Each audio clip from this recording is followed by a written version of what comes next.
If we look very closely at the skin surface, we can see thousands of tiny openings called pores. These pores are the openings of follicles which are under the skin surface. Tiny glands continuously pump oil, also known as sebum, into the follicles.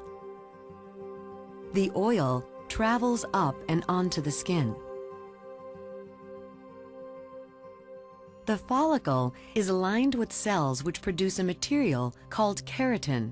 This keratin joins the oil that is flowing through the follicle. Bacteria can also be found in the follicles.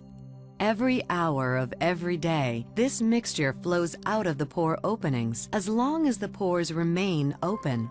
Unfortunately, pores can become clogged and start the acne process.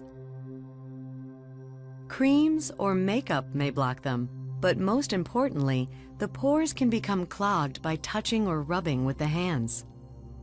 This can push dead skin cells down into the pore or cause a layer of skin to cover the pore. When pores are blocked, the oil and keratin that are being pumped into the follicle can't get out. Pressure builds up and makes the follicle expand like a balloon being filled with water.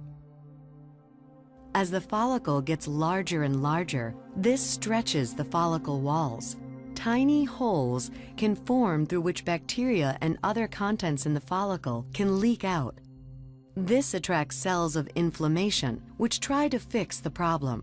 The cells lining the canal start to produce more keratin to shield themselves from the increasing stretch. Unfortunately, this additional keratin adds even more material to the canal.